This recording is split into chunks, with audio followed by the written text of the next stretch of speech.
안녕하세요. 수학의 나침반 저자 안양범 선생입니다. 오늘은 센 문제풀이 시간인데 중학교 2학년 1학기 연립 1차 방정식의 활용입니다. 오늘은 많은 유형의 문제를 풀어볼 텐데 선생님이 볼 때는 아주 쉬운 문제들인데 학생들에 따라서는 많은 어려움을 겪는 문제가 될 수도 있습니다. 그런데 선생님이 생각할 때 많은 학생들이 이렇게 어려움을 겪는 이유는 문제 푸는 정확한 방식을 알고 있지 못하기 때문입니다. 그런데 이러한 현상은 학생들만의 문제가 아니고 많은 선생님들이 어려운 방식으로 가르치고 있기 때문에 학생들도 어렵게 느끼는 겁니다. 오늘 풀이가 다른 선생님들과 어떤 점에서 차이가 있는지 잘 느껴보시고 이때까지 풀어왔던 풀이 습관을 고치도록 노력을 해보십시오.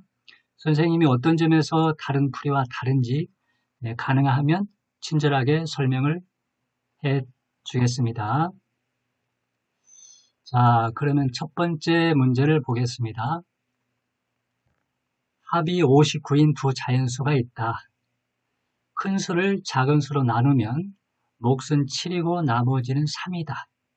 두 수 중 큰 수는 뭐냐 그랬습니다. 자, 합이 59라고 그랬죠. 두 자연수니까 일단 A와 B라는 두 자연수가 있다고 합시다. 그런데 A보다는 B가 크다고 합시다. 자, 그런데 큰 수를 작은 수로 나누면 몫이 7이고 나머지가 3이다. 자, 이것을 좀 쓰기 어려워하는 학생들이 있을 수 있습니다. 그래서 공식을 적어보면 나누어지는 수는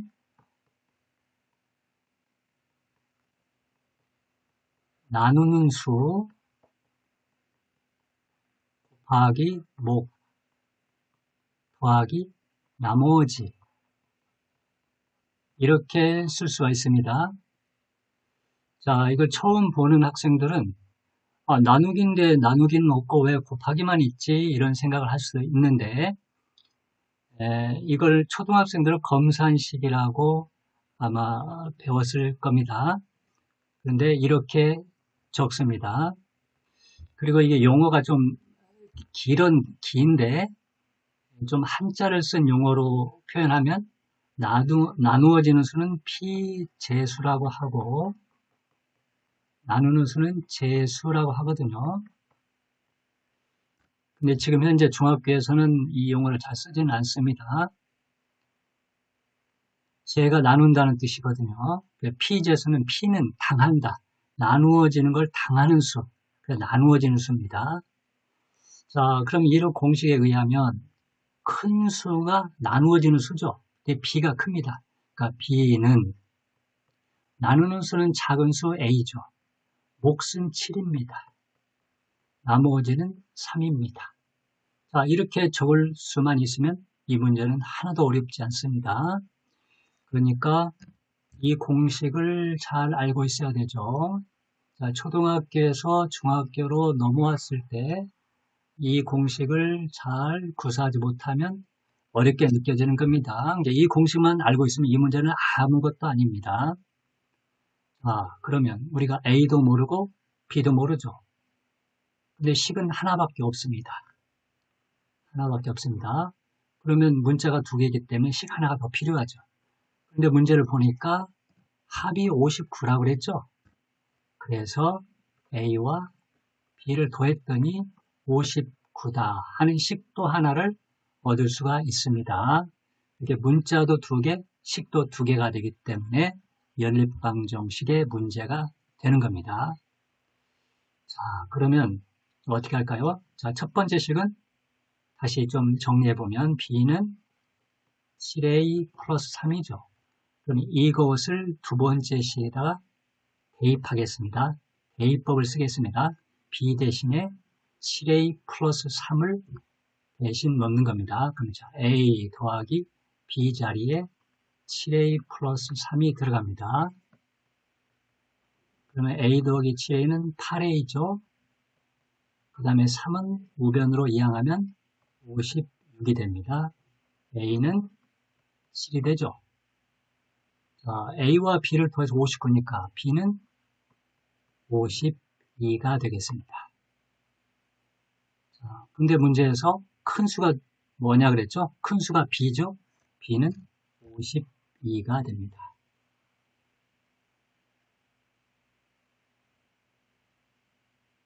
맞습니까?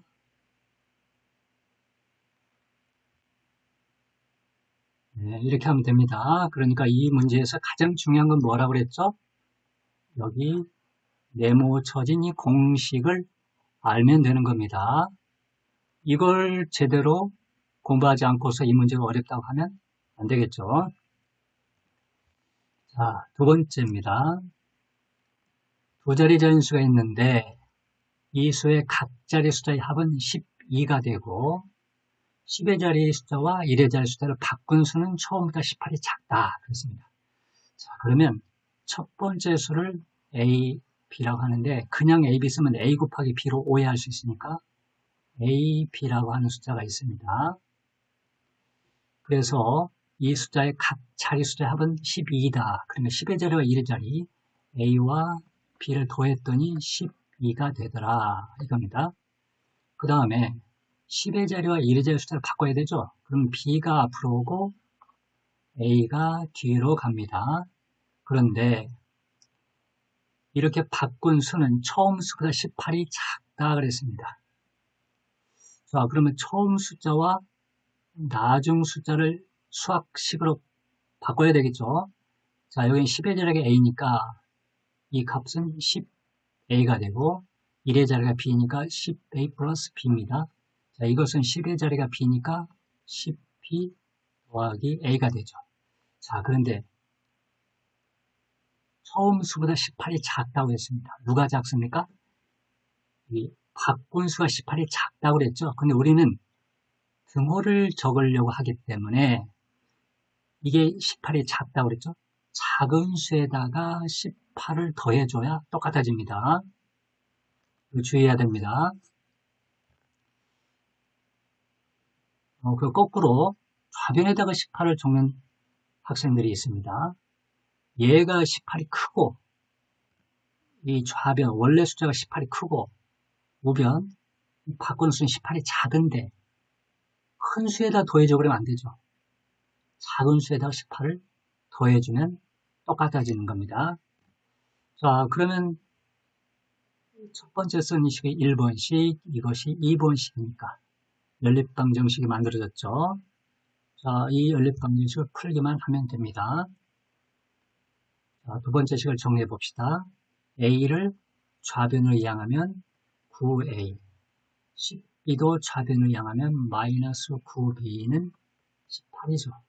양변을 9로 나누면 A 빼기 B는 18입니다. 자, 그러면 첫 번째 식과 두 번째 식을 비교해 봅시다. 양변, 좌변은 좌변끼리, 우변은 우변끼리 더하면 B가 없어지겠죠. 자, 좌변을 더하면 2A는 우변은 30이 됩니다. 그래서 A는 15가 되죠. 그런데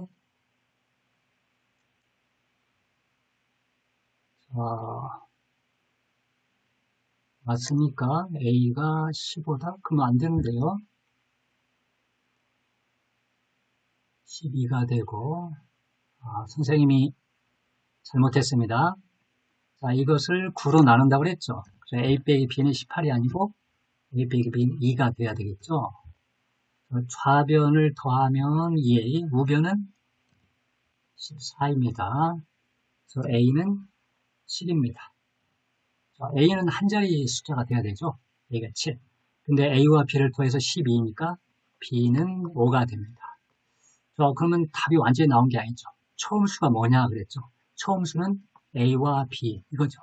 A가 7이니까 75가 되는 겁니다. 처음 수는 75. 바쁜 수는 57이겠죠. 57이 3번에 있네요. 주의해야 됩니다. 처음 수를 구하라고 했으니까 4번이 답입니다. 자, 영진이의 수학 점수와 영어 점수의 평균은 78점이다. 수학 점수가 영어 점수보다 6점이 높다. 이때 영진이 수학 점수가 얼마냐 그랬습니다. 자, 평균 점수가 78점이라고 그랬죠. 이렇게 합시다. 영어하고 수학이 평균 78이니까 영어도 78점이고 수학도 78점이라고 봅시다. 영어 수학이 점수가 똑같은 걸로 지금 보고 있는 거죠. 그런데 수학의 영어보다는 6점이 더 높다고 그랬죠. 6점의 반절은 몇 점입니까? 3점이죠. 그러니까 이 자리에서 수학은 여기다가 플러스 3을 해주고 영어는 이 점수에서 마이너스 3점을 해주는 겁니다. 그럼 하나는 3점이 늘었는데 하나는 3점이 떨어졌으니까 평균은 그대로겠죠. 78점으로 평균은 똑같이 유지가 되는 겁니다. 그래서 수학은 3점 더하면 81점, 영어는 3점 빼니까 75점이죠. 그러면 두 점수 차이는 6점이 되면서 평균은 여전히 78점이 되는 겁니다. 영진이 수학 점수는 81점입니다. 이렇게 하면은 쉽죠. 이렇게 하는 것이 더 좋은 방식입니다. 아마 이렇게 잘 안 하죠. 이런 풀이를 잘 안 할 겁니다.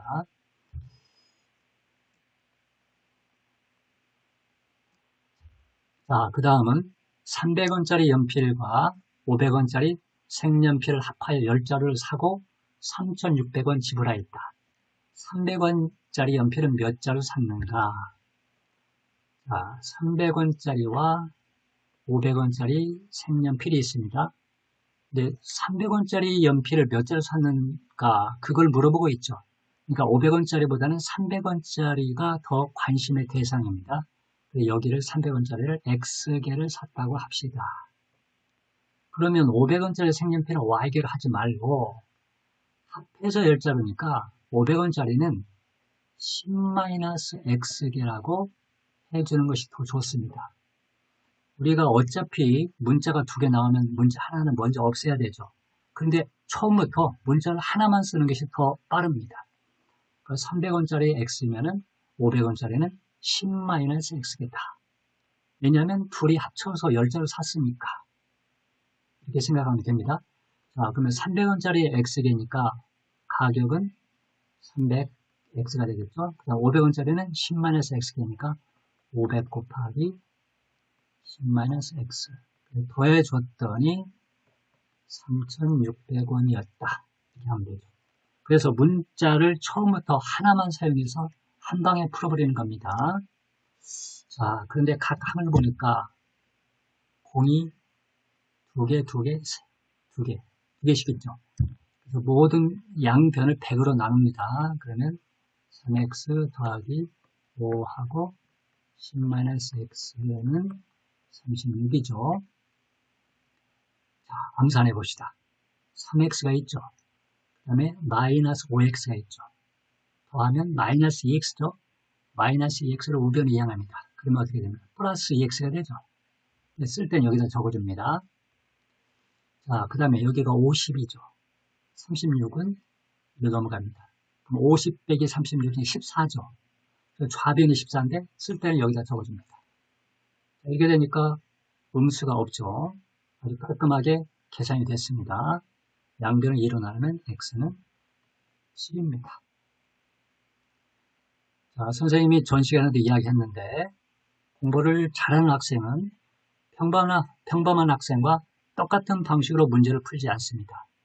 공부를 잘하는 학생만의 독특한 방법, 더 능률적인 방법을 자꾸 연습하려고 하는 것이 좋습니다. 자, X가 7개죠. 이게 답입니다. 300원짜리 연필을 몇 자루 샀는가 하고 물어봤는데 처음부터 그걸 X로 했기 때문에 X가 나오면 그게 바로 답이 되는 겁니다. 7자루. 어느 도시에서 성인 2명, 청소년 4명의 버스 요금의 합계가 6,600원이고 성인 3명, 청소년 2명의 버스 요금의 합계는 5,900원이다. 청소년 1명의 버스 요금을 구하시오. 자, 성인은 X1, 요금 X1이고 청소년은 Y1입니다. 여기는 문자를 두 개를 쓸 수밖에 없습니다. 왜냐하면 성인과 청소년의 요금이 뭐 얼마 차이가 난다거나 합이 얼마나 된다 그런 말을 아예 안 하고 있죠. 이럴 때는 어쩔 수 없이 X1, Y1 문자 두 개를 적어야 됩니다. 자, 근데 성인 2명과 청소년 4명 요금이라고 했죠. 성인 2명은 X1씩 2를 곱해줘야 되죠. 2X. 청소년 4명인데가 4Y. 그랬더니 6,600원이었습니다. 자, 그런데 성인 3명은 3X가 되겠고, 청소년 2명이니까 2Y가 되겠죠. 그랬더니 5,900원이라고 했습니다. 자, 청소년 1명의 버스 요금을 구하시오. 그랬습니다. 그래서 Y를 구해야 되는데, X를 구하기가 조금 번거롭죠. 근데 Y는 없애기가 쉽습니다. 근데 우리는 Y를 구해야 되는데, 그래도 Y를 좀 빨리 없앨 수 있으니까 Y를 없앱시다. 밑에 있는 식의 양변에 2배를 해줍니다. 그러면 6X 플러스 4Y는 11,800원이죠. 자, 두 식을 좌변은 좌변끼리, 우변은 우변끼리 뺍니다. 그러면 X는 4X가 되겠고, Y는 사라지죠? 그럼 여기는 5,200원이 됩니다. 4X가 5,200원이죠? X는 1,300원이 됩니다. 자, 그러면 이제 Y로 구해야 되죠? 자, 여기 두 번째 식을 양변을 2로 나눠볼까요? 그럼 X 더하기 2Y는 3,300원이죠. X가 1,300원입니다. X 대신 1,300을 넣으면 1,300 더하기 2Y는 3,300. 2Y는 2,000이 됩니다. Y는 1,000이 되죠? 청소년 요금 Y는 1,000원이다. 이렇게 말하면 되겠습니다. 아까 위에 있는 문제에서는 선생님이 연필과 색연필을 문자를 한 가지를 가지고 사용했지만 이때는 합해서 열자를 알려줬기 때문에 그렇게 할 수 있었던 겁니다. 근데 지금 문제에서는 성인요금과 청소년 요금의 관계를 말을 하지 않았기 때문에 어쩔 수 없이 문자 두 개를 썼습니다. 자, 마당에 개와 닭이 총 17마리가 있다. 개와 닭의 다리의 수의 합이 42마리일 때 닭은 몇 마리인가? 자, 이 문제도 개와 닭이 17마리가 있다 그랬습니다. 근데 닭에 관심을 가지고 있죠. 그러면 닭을 X마리, 그러면 개는 몇 마리? Y마리가 아니고 17 빼기 X마리다. 이렇게 적어줍니다.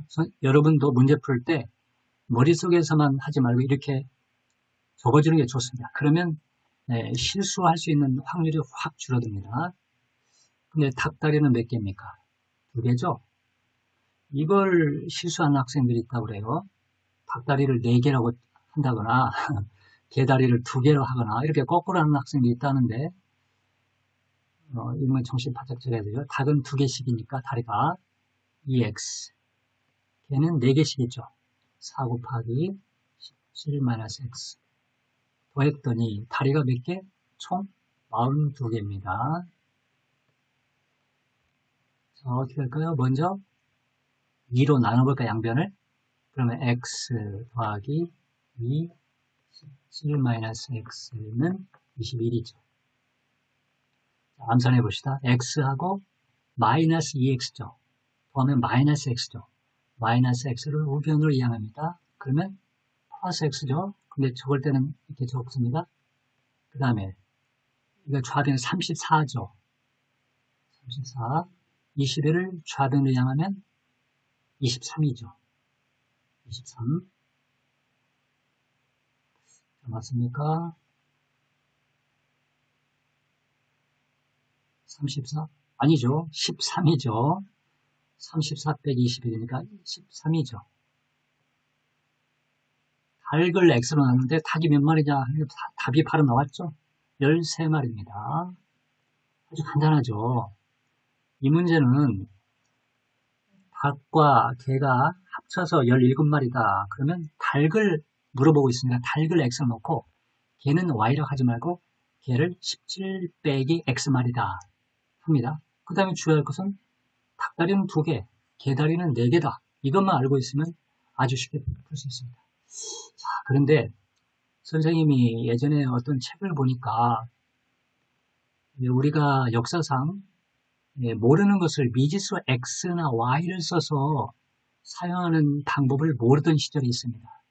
그 시절에는 이러한 문제가 일반인들에게 물어봤을 때 거의 일반인들은 풀지를 못하는 시절이 있었습니다.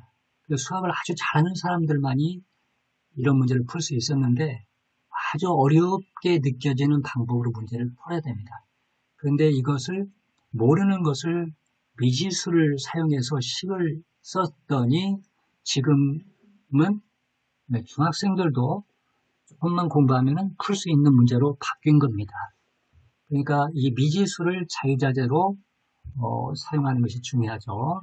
그런데 이것조차도 몇백 년 전만 해도 많은 사람들이 이걸 이해하지 못해서 이런 문제를 아주 어렵게 여기는 문제였던 시절이 있었습니다. 자, 나이 문제입니다.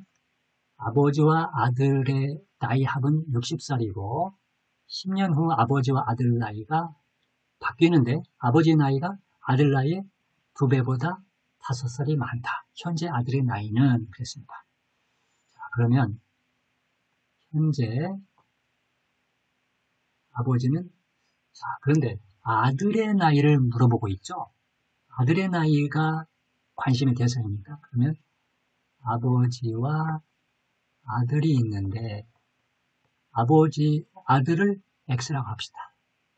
근데 합쳐서 60이니까 아버지는 60 빼기 x가 되겠죠. 그 다음에 10년 후를 봅시다.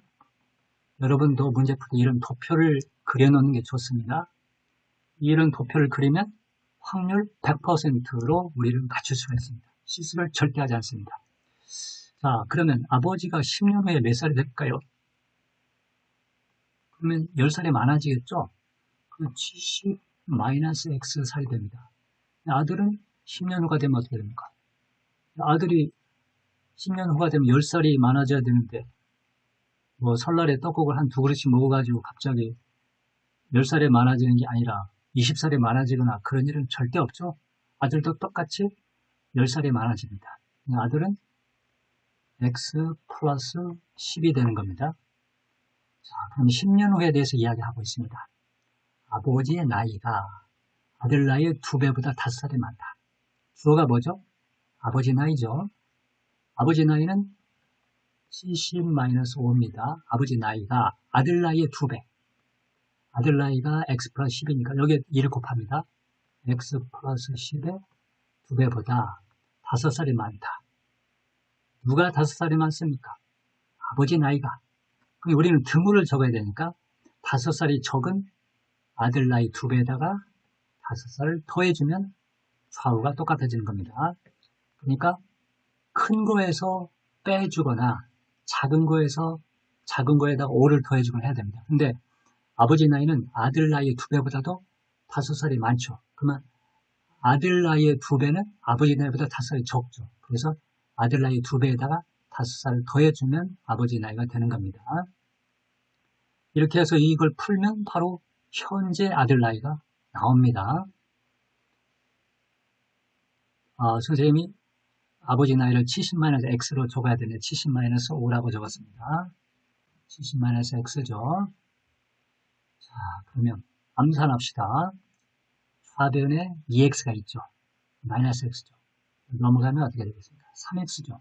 적을 때는 여기다가 적습니다. 그러면 여기는 어떻게 됩니까? 상수항이 20에다가 5니까 25죠. 25가 좌변으로 넘어가면 45가 되겠습니다. 자, 그럼 x는 15죠. 아들 나이가 X인데 현재의 나이를 물어보고 있죠. 그래서 선생님들이 좀 속임수를 때는 10년 후 아들 나이가 몇 살이냐 이렇게 물어볼 수도 있습니다. 근데 지금 현재 아들의 나이니까 X살이죠. 그래서 15살입니다. 그리고 이제 주의할 것들이 있습니다.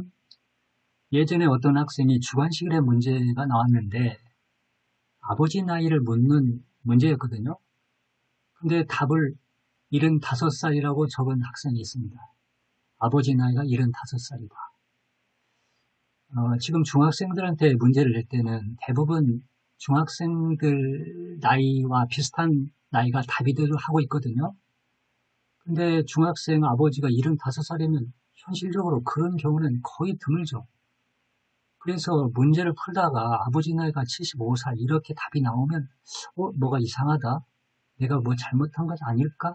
이런 생각을 해야 되는데 아버지 나이를 75살이라는 답을 태연하게 적는 학생들이 있습니다.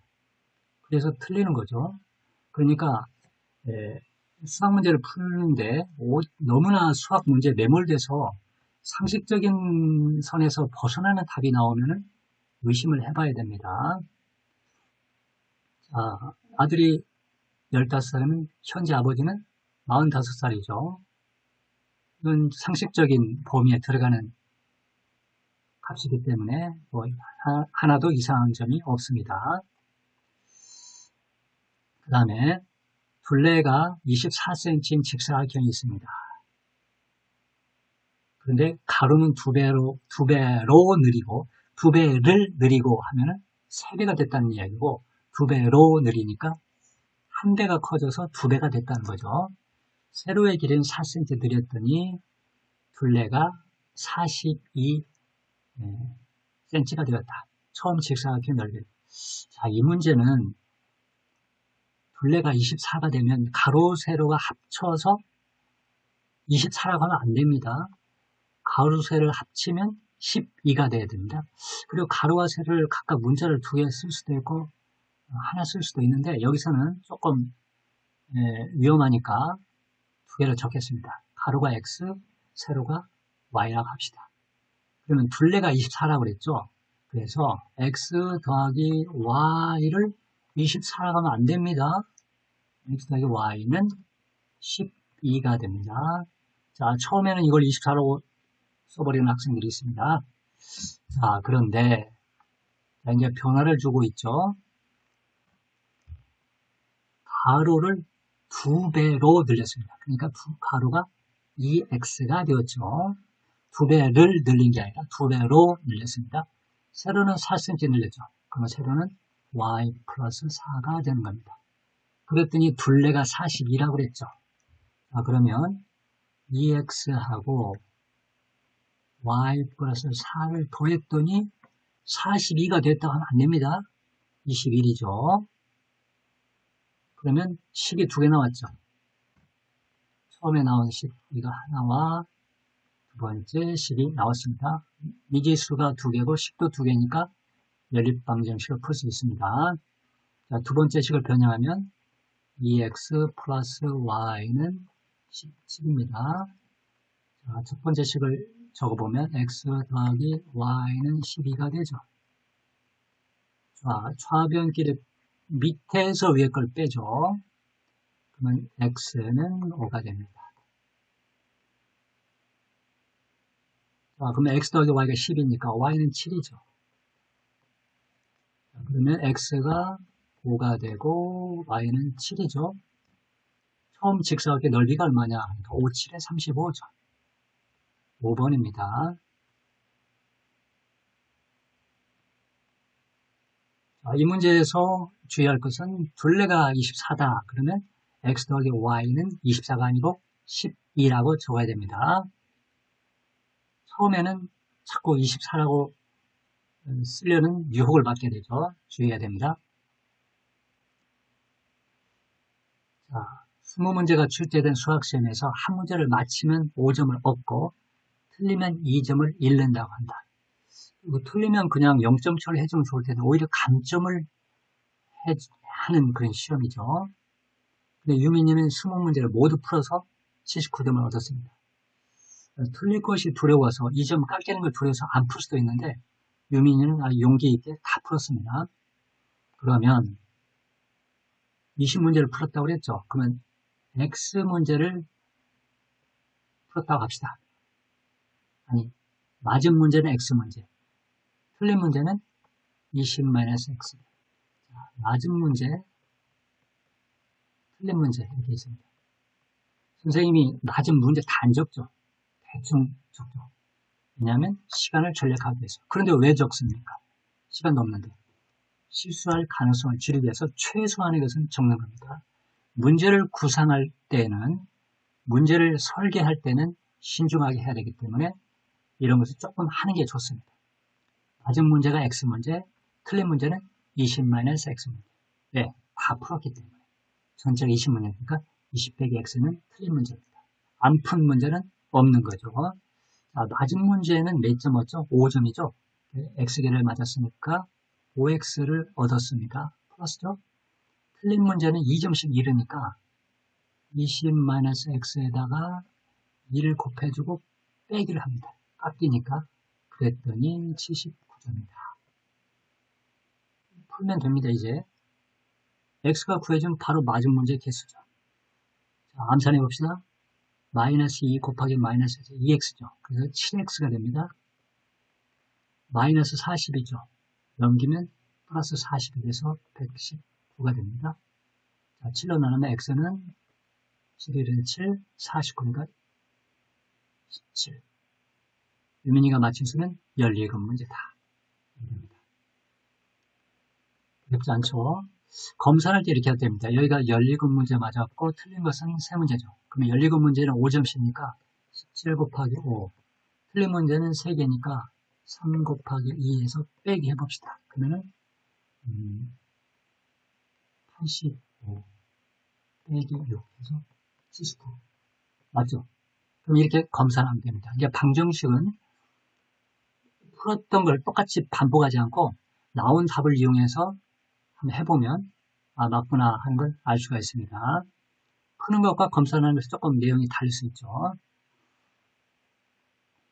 자, 그 다음에 현영이와 건하가 가위바위보 하여서 이긴 사람은 3계단 올라가고 진 사람은 2계단 내려가기로 한다. 얼마 후에 현영이는 처음부터 16계단 올라갔는데 건하는 처음부터 6계단 올라가 있었다. 두 사람이 가위바위보를 한 횟수는 몇 번이냐? 비기는 경우 없고 계단은 충분히 있었다. 자, 그러면 여기서 이걸 적어주세요. 절대로 식을 바로 쓰려고 하면 안 됩니다. 그 선생님이 하는 말이 항상 있습니다. 우리가 그림을 그릴 때 물감을 먼저 칠하면 안 되죠. 스케치를 한 다음에 물감을 칠하는 겁니다. 아무리 유명한 화가들도 그 유명한 그 프로의 화가들도 스케치 없이 그리진 않습니다. 스케치를 하고 그림을 그리는데 여러분들도 스케치하는 과정이 있어야 되는데 바로 식을 쓰면 안 됩니다. 스케치하는 과정에다 투자를 해야 됩니다. 그래야 실수가 없습니다. 자, 현영이는 이긴 것이 X번이고 진 것이 Y번입니다. 총 몇 번인지 모르기 때문에 미지수 2개를 적어야 됩니다. 자, 그러면 건하는 현영이가 X번 이겼으면 X번을 졌겠죠. 진 것이 X번이고 이긴 것은 현영이가 Y번 졌으니까 건하는 Y번 이겼겠죠. 자, 이게 적었습니다. 자, 그러면 이긴 사람은 3개가 올라가죠. 현영이가 X번 이겼으니까 3X를 올라갔습니다. 그냥 Y번 졌죠. 2개 더 내려가죠. 그러니까 2Y하고 빼기 하는 겁니다. 그랬는데도 플러스 16이 된 거고 건하는 Y번 이겼죠. 3개 더 올라가서 3Y 플러스 그다음에 X번 졌죠. 2개 더씩 내려가니까 2X를 빼줬더니 그래도 플러스 6이 됐다. 이렇게 하면 됩니다. 그러니까 이 문제에서 이런 문제에서 중요한 건 뭐냐면은 이런 걸 한번 적어주라는 겁니다. 그러면 절대 실수하지 않습니다. 자, 이것만 풀면 되죠.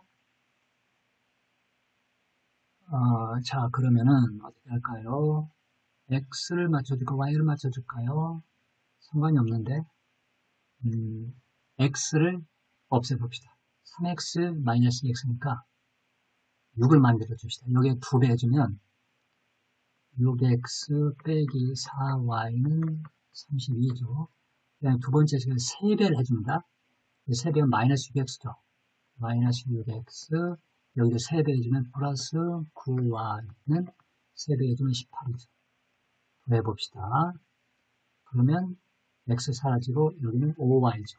5y는 50, y가 10입니다. 자, 어디다 넣을까요? 여기다 넣는 게 좋을 것 같아요. 자, 3x는 그대로 적어주고 y가 10이니까 이게 마이너스 20이죠. 넘기면 36입니다. x는 12가 됩니다.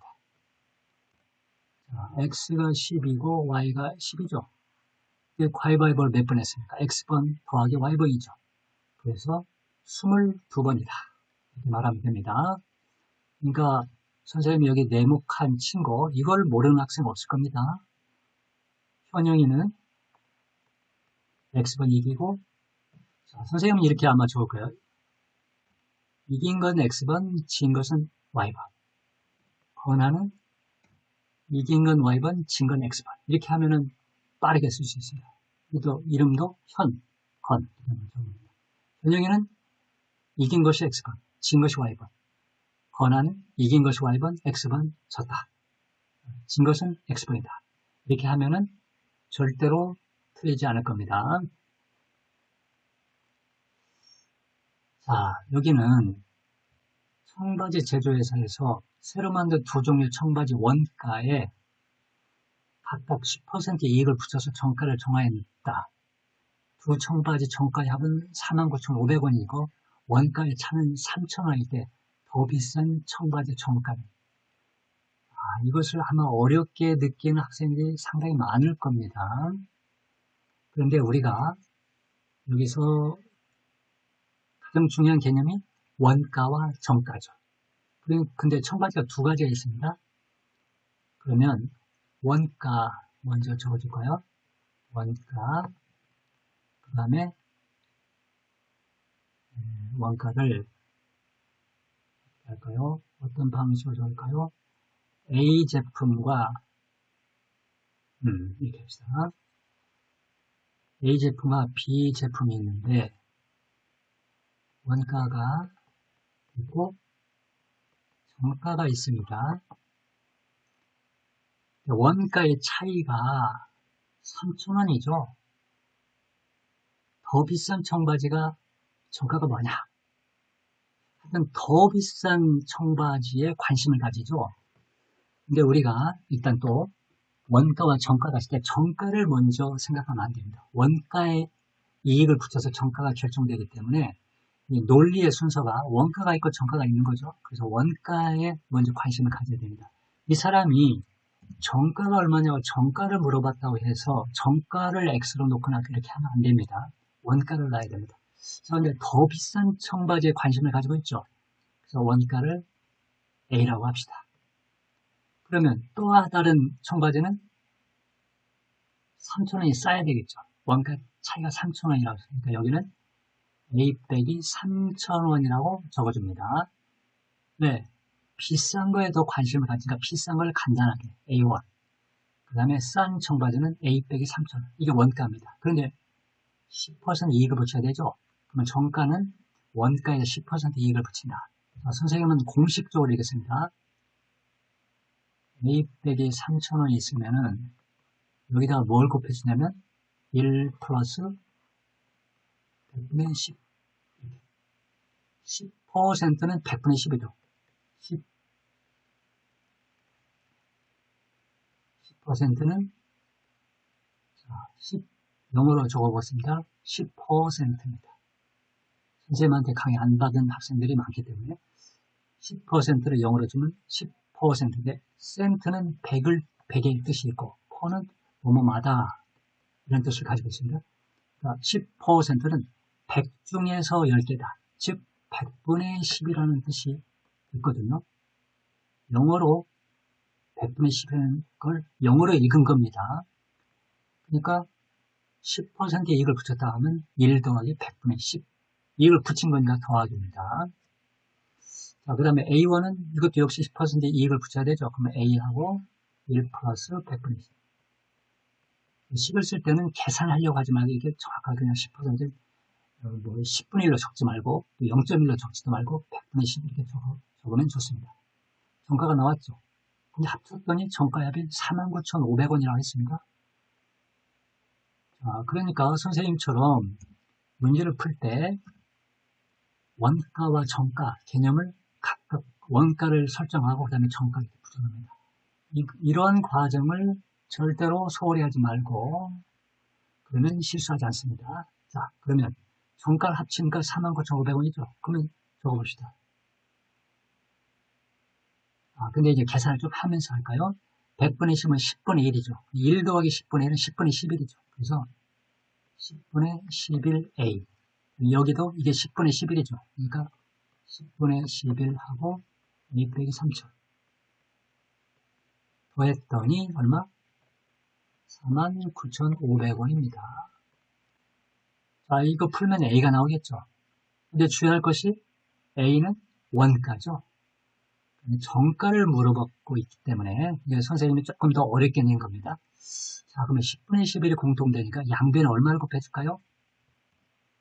11분의 10을 곱해주면 되겠죠. 선생님이 이렇게 적어주는 이유는 실수하지 않으려고 그런 겁니다. 적어주면 여기는 A가 되겠고 뒷부분은 A 빼기 3천만 남겠죠. 그리고 여기는 계산이 복잡하니까 49,500원에다가 11분의 10을 곱해주는 겁니다. 그러면 약분이 돼요. 자, 약분하면 11 약분하면 4 하면 44. 55 나오죠. 5 하면 됩니다.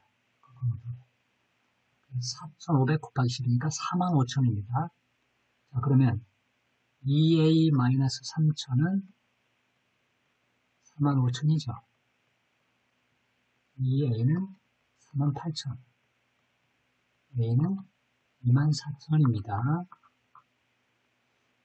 근데 이제 여기서 답이 없네. 당황하면 안 됩니다. 이건 원가입니다. 이것은 A가 24,000이죠. 여기서 물어보면 정가니까 이걸 물어보죠. 여기는 10분의 11A죠. 24,000원에다가 24,000원 곱하기 10분의 11입니다. 그럼 이것은 2,400 곱하기 11이죠. 그래서 26400이 됩니다. 답은 26,400원입니다.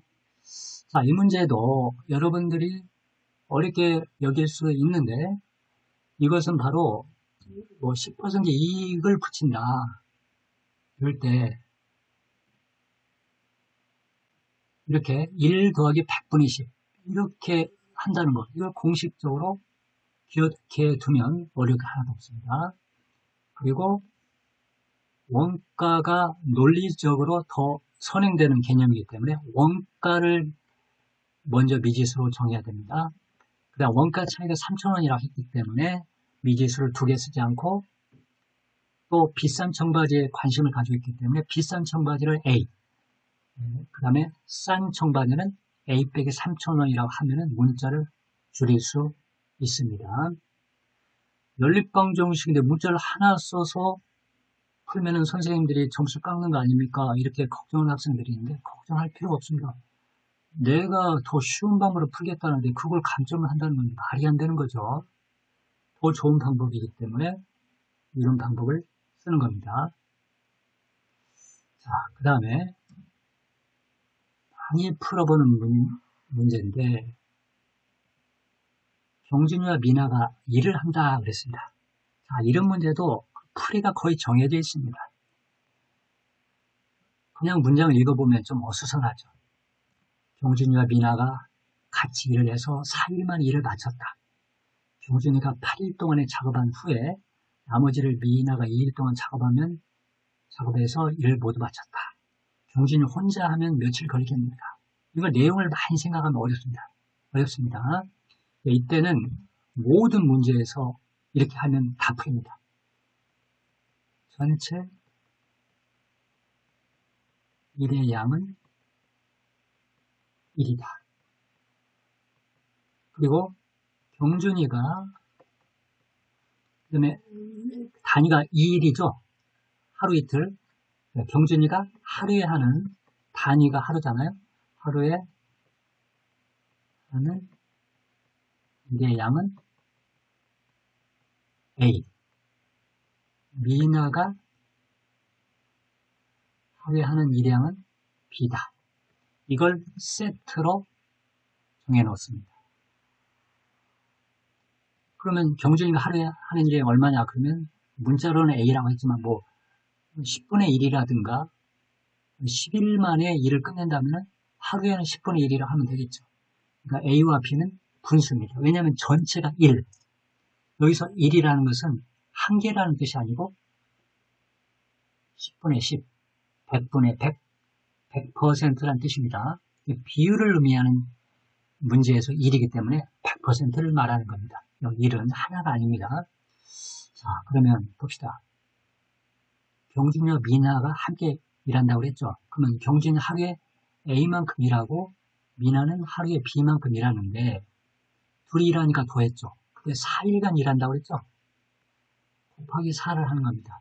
그랬더니 일이 끝났죠. 이것이 1이다. 이렇게 하면 되는 겁니다. 알겠죠?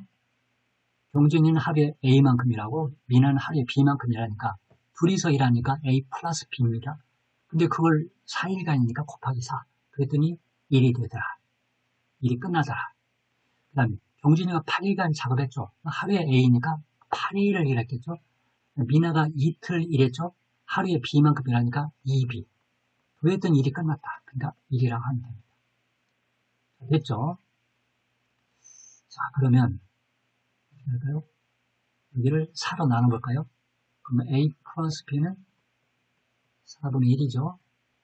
여기는 양변을 또 2로 나눠봅시다.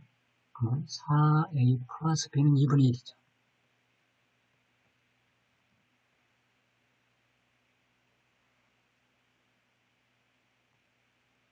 자, 그러면 위에서 아래 뺍니다. 그러면 3A가 얼마입니까? 2분의 1 빼기 4분의 1은 4분의 2에서 4분의 1 빼기 4분의 1이죠. 양변을 3으로 나누면 A는 12분의 1이죠. A가 뭡니까? 경준이가 하루에 하는 일의 양이죠. 하루에 전체 12분의 1을 일하니까 다 하려면 며칠 걸리겠습니까? 12일이 걸리죠. 끝났습니다.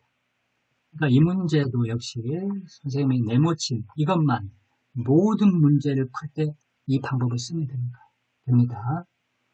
그러니까 어떻게 보면은 이 방법만 완벽하게 익히면 학교 문제를 아무리 어렵게 나와도 다 풀 수 있습니다. 그러면 학생들이 너무 쉽게 수학을 하게 되는 거 아니야? 그런 걱정도 선생님은 드는데 선생님이 말하는 이런 핵심적인 사항을 잘 익히지 않기 때문에 이런 문제를 어려워하는 겁니다. 이런 문제를 10문제 풀지 말고 한 문제를 풀면서 여러 번 원리를 생각하고 익히면 훨씬 더 빨리 풀이를 익힐 수 있습니다. 문제를 많이 푸는 게 중요한 게 아니라 충분하게 이해하는 거, 이게 제일 중요합니다. 자, 인균의 집에서 역까지의 거리는 5km이다. 인균은, 자, 이런 문제는 도표를 그리라고 했죠. 그리고 이런 문제를 어려워하는 이유는 도표를 그리는 방법이 안 좋기 때문입니다. 선생님들도 마찬가지입니다. 선생님이 유튜브 강의를 보면은 굉장히 번잡하게 푸는 선생님들이 많습니다. 그렇기 때문에 학생들도 문제를 어렵게 느끼는 겁니다. 간명하게 풀면 그림을 그리면 됩니다. 그리고 이런 문제에서는 세 가지 요소가 중요합니다. 시간, 거리, 속력, 세계, 거속시 그런 것 몰라도 됩니다. 시간, 거리, 속력 세 가지 요소가 3요소다. 이걸 다 찾으려고 노력해야 됩니다. 자, 도표 그립니다. 집에서 여기까지라고 그랬죠. 선 그리고 여기가 집입니다. A역입니다. 거리가 5km죠. 5km. 적어줍니다. 단위를 꼭 적으라겠습니다. 자, 오전 7시에 출발하는데 역을 향해 시속 4km를 걷다가 자, 역을 향해서 화살표 그립니다. 시속 4km니까 4km per hour입니다. 영어로 적으세요. 한글 적지 마세요. 킬로미터 per 시라고 쓰는 선생님도 있는데 이렇게 우리가 커피가 있습니다. 있을 때 커피 하면은 되겠습니까? 아니면 또 커피 안 되죠. 왜 영어와 한글이 섞여 있습니까? C가 너무 어려운 영어라서 그런가요? 그럴 필요 없죠. 커피라고 적어도 되겠습니까?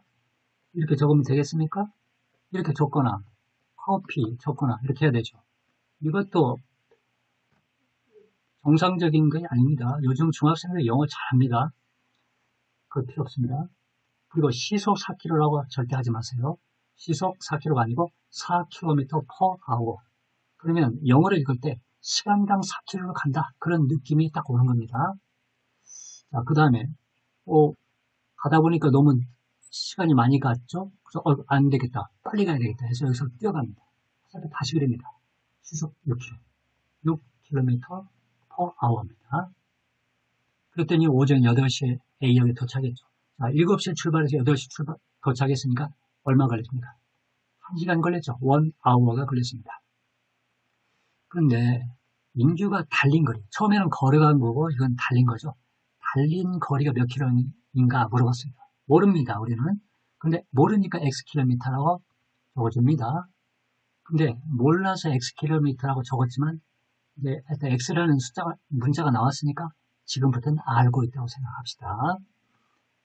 전체가 5km인데 여기가 X킬로미터이니까 여기는 5-X 킬로미터이겠죠. 단위를 꼭 적으세요. 자, 그러면 여기 끊어진 구간 2개가 있는데 여기서 없는 게 뭡니까? 거리 있죠. 속력 있죠. 없는 게 시간이죠. 시간은 거리 나누기 속력입니다. 선생님은 거리 나누기 속력이죠. 속력분의 거리라고 하지 않죠. 왜냐하면 풀이 과정을 생각하는 게 더 쉽기 때문입니다. 결과를 말하지 말고 과정을 생각하세요. 거리는 크다. 크니까 거리를 속력으로 나누고 거리를 시간으로 나눈다. 이렇게 생각합니다. 거리를 속력으로 나누니까 5-x를 4로 나눕니다. 그게 시간이죠. 그러니까 hour라는 단위를 적습니다. 꼭 단위를 적으세요. 그리고 새로 나온 것은 좀 색깔을 다르게 해서. 그 다음에 여기도 거리 나왔죠. 속력 나왔죠. 없는 것은 시간입니다. 선생님이 3요소라고 했죠. 시간, 거리, 속력. 없는 것이 시간이니까 시간을 구하는데 거리 나누기 속력. x 나누기 6 하면 hour. 자, 그러면 여기서 세 요소가 다 나왔고 여기서 세 요소 나왔죠. 자, 그 다음에는 여기서 이제 계산식을 쓰는 겁니다. 처음에 걸어간 시간과 달려간 시간 합쳐서 1시간 나와야 되죠. 그래서 이제 계산식을 쓰는데 이때는 단위를 적지 않습니다. 많은 선생님들이 이런 도표를 그릴 때 단위를 소홀히 해서 단위를 적지 않는데 지금 단위가 3가지가 나오죠. 여러분들이 이걸 적지 않으면 실수할 가능성이 아주 높아집니다. 자, 계산식은 이제 충분하기 때문에 단위 안 적습니다. 4분의 5-x 더하기 6분의 x는 1입니다. 이걸 풀면 인규가 달려간 거리 X킬로미터가 바로 답이 나옵니다. 자, 양변을 12로 나눠볼까요? 그럼 여기는 3을 곱해줘야 되죠?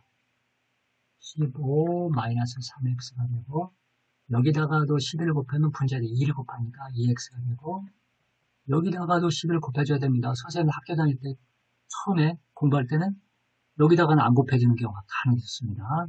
여기다 12 곱해주면 12가 됩니다. 자, 그러면 x는 좌변은 마이너스 x죠. 그래서 우측으로 보내면 플러스 x입니다.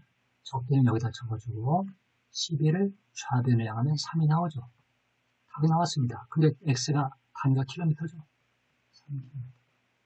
이 문제에서 요구하는 인규가 달린 거리, 시속 6km로 달린 거리는 3km다. 답이 나왔습니다. 이 문제는 선생님처럼 도표를 그리는 것이 가장 경제적이면서도 실수하지 않는 방법입니다. 그리고 반드시 단위를 적어주세요. 이 문제에서는 단위가 크게 변환할 단위가 없는데, 예를 들어서 뭐 몇 분이라는 시간이 나오거나 그럴 때는 시간으로 고쳐줘야 되거든요. 여기는 그럴 필요는 없는 문제입니다. 도표 그리는 방법을 잘 보시기 바랍니다. 여러분은 수학의 나침반 저자 탐진쌤 안녕범 선생의 강의를 듣고 있습니다. 수학의 나침반 기억하시고 구독, 좋아요 부탁드립니다. 네이버에서 안녕범 수학공부 클리닉을 방문하세요. 산의 정상까지 등반 코스가 A, B 두 코스가 있는데 올라가는 길이 이렇게 적습니다. 등산한다는 그 느낌을 주기 위해서 비스듬히 올라가죠. 그 다음에 내려오는 길입니다. 근데 코스가 좀 달라요. A 코스로 정상까지 시속 2km로 올라갔죠. 2km per hour. 선생님은 킬로미터도 시간을 절약하기 위해서 M을 안 적을 수도 있습니다. 시속 2km per hour. 그 다음에 내려올 때는 시속 4km죠. 4km per hour입니다. 모두 3시간 30분 걸렸다고 그랬죠. 자, 시속이니까 시간은 hour죠. 근데 3시간 30분은 1시간 반, 3시간 반이죠. 그러니까 3.5시간. 3.5. 그러니까 3과 2분의 1시간. 즉, 2분의 7시간이라고 단위를 맞춰 놓는 게 필요합니다. 바깥에다가 2분의 7 hour다. 자, 그리고 A, B 두 코스의 거리 합이 10km다 그랬습니다. A, B 두 코스의 거리의 차가 얼마냐? 10km 차이는 난다고 그랬죠. 그럼 여기를 X킬로미터라고 합시다. 그러면 합이 10km니까 여기는 10-X 킬로미터라고 해봅시다. 자, 그러면 아까 말한 대로 올라갈 때 내려갈 때 각각을 봅시다. 거리 있죠. 속력이 있죠. 없는 게 뭡니까? 시간이죠. 시간은 거리 나누기 속력. X 나누기 2 hour. 내려올 때도 거리 나누기 속력. 10-X 나누기 4 hour입니다. 그런데 그러면 올라갈 때랑 내려갈 때 합쳐서 2분의 7시간이 걸렸죠. 그 계산식을 적어줍니다. 단위 적을 필요 없습니다. 2분의 x 더하기 4분의 10-x는 2분의 7이다. 자, 그래서 봅시다. 여기서도 올라갈 때 세 가지 요소가 다 있고 내려올 때 세 가지 요소가 있죠. 이렇게 세 가지 요소를 꼭 적어둡시다. 자, 그럼 이 계산식에서 x만 구하면 되는데 양변에 4를 곱해봅시다. 그러면 2x 더하기 10-x는 14가 되죠. x는 좌변은 x만 남고 10을 넘기면 4가 되죠. 자, 그러면 여기가 x가 4km가 됩니다. 여기는 얼마가 될까요? 6km죠. 자, 근데 두 코스의 거리 차가 얼마냐고 그랬죠? 답 나왔죠? 2km. 어떻습니까? 아주 쉽죠? 아까 역으로 가는 문제하고 하나도 달라지는 게 없습니다. 시간거리, 속력에 관련된 문제는 이 방식으로 하게 되면은 다 풀립니다. 아무리 꼬아도 풀립니다. 자, 그러면 밑에 또 시간거리, 속력에 관련된 문제입니다. 24km 떨어진 지점에서 테리와 서연이가 마주보고 동시에 출발해서 동시에 만났습니다. 그러면 두 사람이 걸어간 시간은 똑같네요. 자, 도표 그립시다.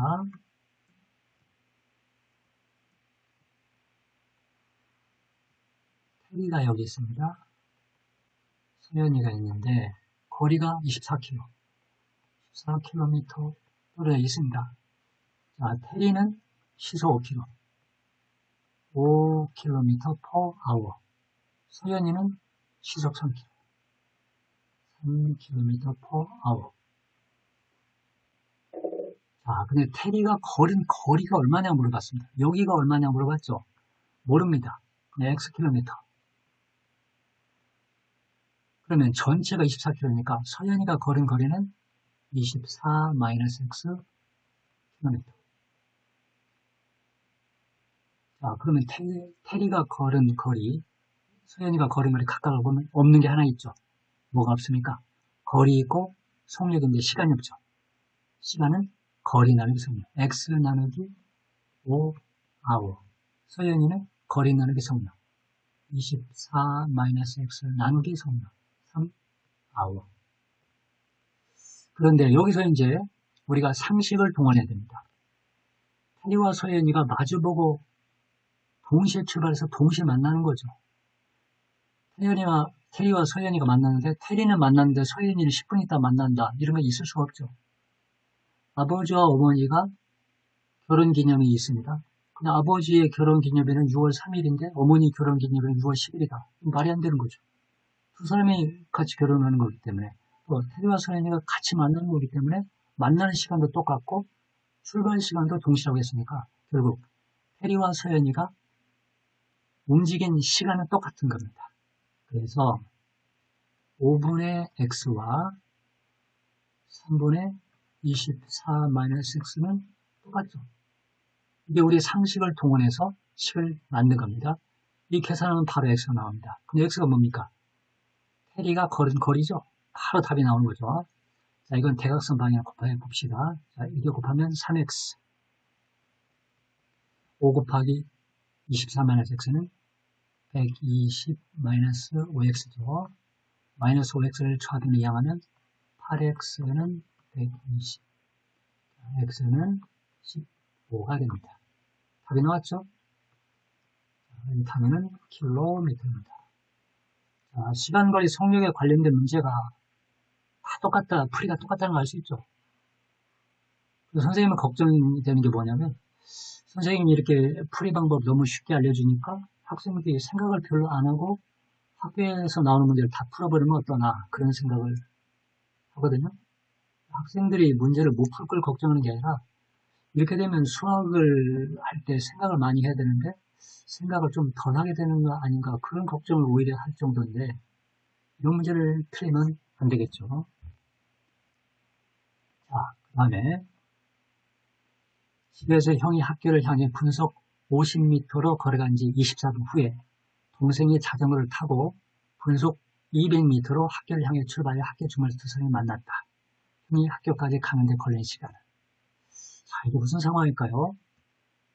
선생님도 예전에 중학교 3학년 때 이런 일이 있었습니다.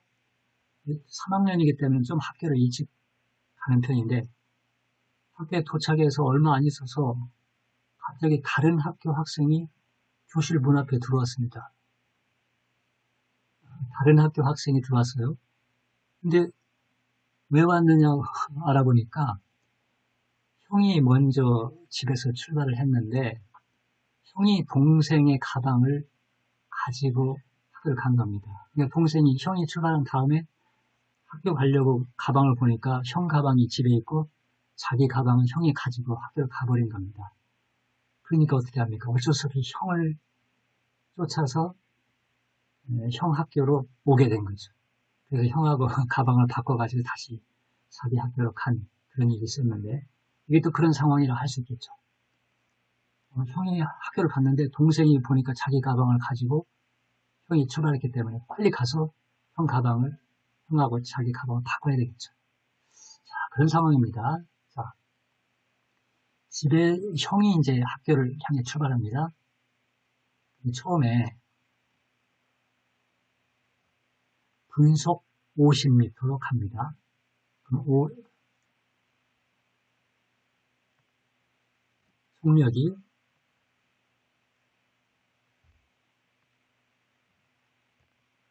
50m/min입니다. 근데 얼마 동안 갔습니까? 24min 동안 갔습니다. 자, 선생님은 이 문제에 나와 있는 걸 그대로 적어줍니다. 자, 그 다음에 동생이 보니까 형이 자기 가방을 가지고 가버렸죠. 그래서 형을 빨리 따라잡아야 됩니다. 그래서 동생이 이제 부랴부랴 출발했습니다. 자전거 타고. 근데 형은 그 시간에 기다리는 게 아니죠. 형도, 자, 동생이 이렇게 막 갈 때, 형도 이만큼의 거리를 간 겁니다. 근데 어디서 만났습니까? 정문에서 만났습니다. 정문에서 이렇게 딱 만났죠. 그러니까 이 빨간 부분은 동생이 자전거를 타고 오는 시간 동안 형이 이만큼 갔다는 뜻이죠. 근데 동생은 분속 200m죠. 200m per minute 속력으로 갔습니다. 그러면 형은 이 부분도 속력은 여전히 똑같죠. 형은 사정을 모르기 때문에 똑같은 속력으로 50m per minute의 속력으로 가는 겁니다. 근데 동생이 몇 분 동안 갔는지 모르죠. X 미니트 동안 갔다고 합시다. 빨간색이 거리를 가는데 걸린 시간이 X고 형이 빨간색을 간 거리는 역시 X 미니트죠. 자, 그러면 여기서 또 이제 봅시다. 각 잘라진 구간에서 없는 게 뭐가 있나 봅시다. 시간과 속력은 있죠. 다 시간과 속력이 있는데 없는 게 뭡니까? 거리가 없죠. 거리는 선생님은 거리 할 때 거자는 그 거자라 생각합니다. 거리는 크기 때문에 시간과 속력을 곱해라. 그러면 거리가 된다. 자, 이거 곱해봅시다.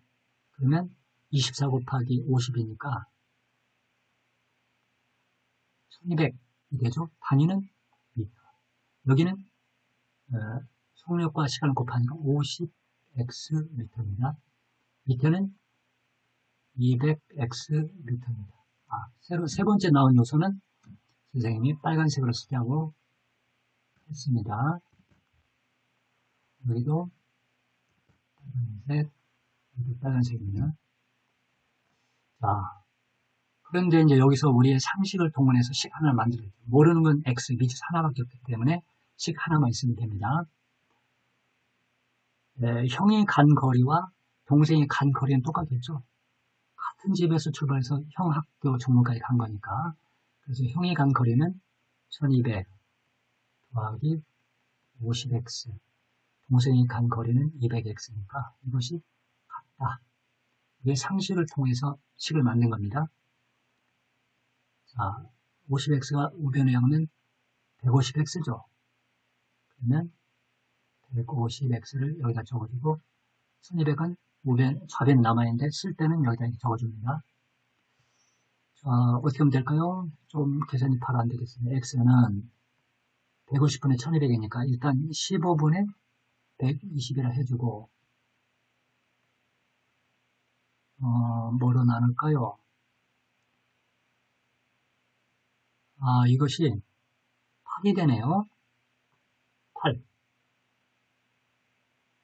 그러니까 동생이 간 거리가 8분이죠. 근데 문제는 형이 학교까지 가는데 걸린 시간이 얼마냐고 그랬죠. 형은 처음에 24분 간 다음에 X분, 8분을 또 간 거죠. 형이 간 시간은 24분 더하기 8분 해서 32분이 되는 겁니다. 그러니까 처음에 형이 학교까지 가는데 걸린 시간을 미지수 X로 놓을 필요가 없습니다.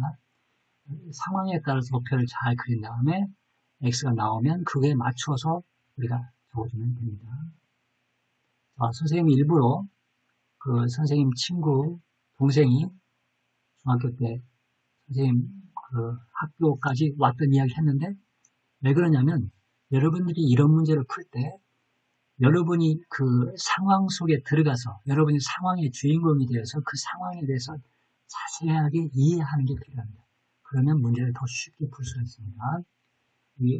내가 관찰자가 돼서 이 상황을 볼 게 아니라 내가 그 상황 속에 들어가서 내가 그 주인공이 되어서 그 상황을 내가 직접 방해했다. 그런 기분으로 생각을 하면 문제를 쉽게 풀 수가 있습니다. 자, 그 다음에 또 유명한 저수지 문제인데 둘레가 1.5km인 저수지를 형과 동생이 같은 지점에 동시에 출발해요. 일정한 속력으로 저수지 둘레를 따라 같은 방향으로 뛰면 15분 후에 처음 만나고 반대 방향으로 뛰면 3분의 1층으로 만난다. 형이 동생보다 빠르고 그럴 때 형과 동생 속력을 각각 구하시오. 그랬습니다. 자, 이거 아주 유명한 문제인데요. 자, 뛰어가는 거니까 시간이 분으로 나오죠. 그러면 보통 분속은 미터 퍼 미터가 적당합니다. 왜냐하면 1분에 몇 킬로씩 뛰는 사람은 없기 때문에 몇 미터를 가느냐가 중요하죠. 그래서 둘레의 길이가 1500km를 분으로 고쳐서 1.5km를 1500m라고 하는 게 좋겠습니다. 그래서 단위를 미터 퍼 미니트 여기에 맞추겠습니다. 자, 처음에 저수지가 이렇게 있습니다. 그런데 형이 빠르죠. 그러면 같은 방향으로 출발할 때 형은 처음부터 아주 빠르게 앞서가 버리죠. 그러면 동생이 만날 수가 없죠. 동생은 느리기 때문에. 근데 만난다는 건 뭡니까? 형이 빨리 뛰어가지고 결국 동생보다 한 바퀴 더 많이 달려버리면 이렇게 뒤에서 와서 동생과 형이 만나는 거죠. 그런 상황을 생각해야 됩니다. 그러면 이 상황에서 우리가 착안해야 될 점은 뭐냐면은 형이 간 거리에서 동생이 간 거리를 뺀 것이 저수지 한 바퀴하고 똑같다. 이것이 중요한 겁니다. 그 다음에 두 번째는 반대 방향으로 출발할 때죠. 형이 이렇게 출발하고 동생은 좀 느리니까 조금 가겠죠. 그래서 만나는 겁니다. 그럼 이 상황은 어떤 걸 되냐면은 형이 간 거리와 동생이 간 거리를 더한 것이 합쳐서 저수지의 둘레가 된다. 이것이 상식적인 겁니다. 그러니까 이것은 형과 동생이 첫 번째는 조깅을 하는데 형이 빨라가지고 동생보다 처음부터 앞서가죠. 그래서 다시 동생을 만나는 것은 형이 동생보다 한 바퀴 더 돌았을 때다. 이 상황이고 두 번째는 형과 동생이 저수지 주변을 청소를 한다고 합시다. 쓰레기를 주우면서 서로 반대 방향에 갔는데 두 사람이 딱 만나는 순간에 청소는 끝나겠죠. 한 바퀴 다 돌았으니까. 자, 그런 상황을 생각해 봅시다. 자, 처음에 형과 동생의 속력은 잘 모르죠. 그러니까 형이 x 미터 퍼 미니트라고 합시다.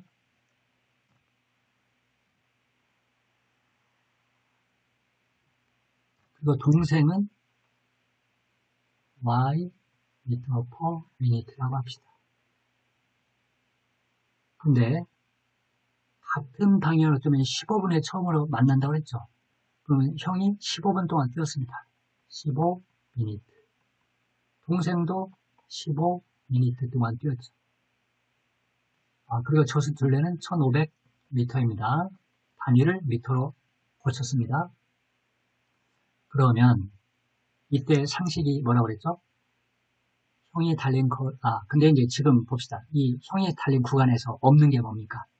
속력도 있고 시간도 있는데 거리가 없죠? 거리는 크다. 시간과 속력을 곱해라. 15x 미터.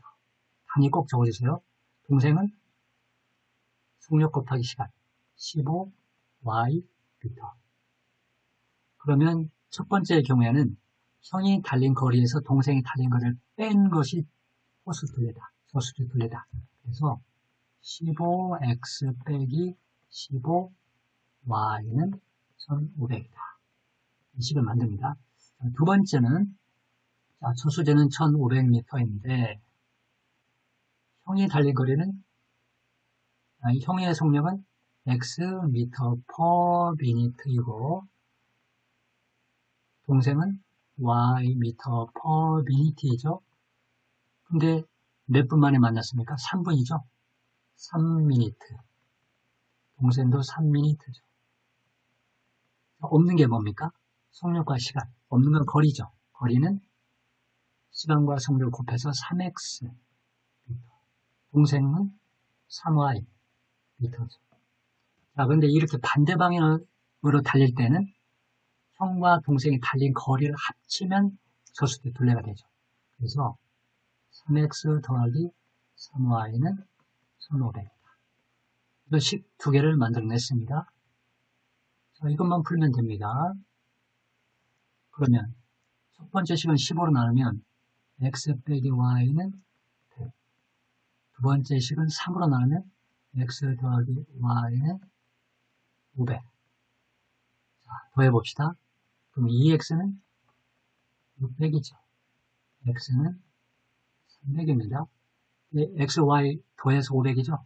그 y는 200이죠. 근데 단위가 뭡니까? 미터 퍼 미니트. 여기가 미터 퍼 미니트입니다. 어떤 학생들 미터 퍼 미니트를 미터 퍼 미니트 이렇게 적는 수도 있는데 이건 좋지 않겠죠. 똑같은 m이니까 미니트는 min으로 적어주면 좋겠습니다. 형과 동생 속력 각각 구하라고 그랬죠. 나왔습니다. 형은 분속 300m, 동생은 분속 200m입니다. 이 조수진 문제의 핵심은 뭐죠? 같은 방향으로 달릴 때는 빨리 달린 형이 간 거리에서 동생이 간 거리를 뺀 것이 조수진 한 바퀴다. 또 반대 방향으로 달릴 때는 두 사람이 간 거리를 합친 것이 조수진 둘레다. 이것만 알면 되는 겁니다. 그리고 이런 문제의 3요소를 꼭 찾아야 됩니다. 시간, 거리, 속력 세 가지. 자, 그 다음에 이제 강물 문제인데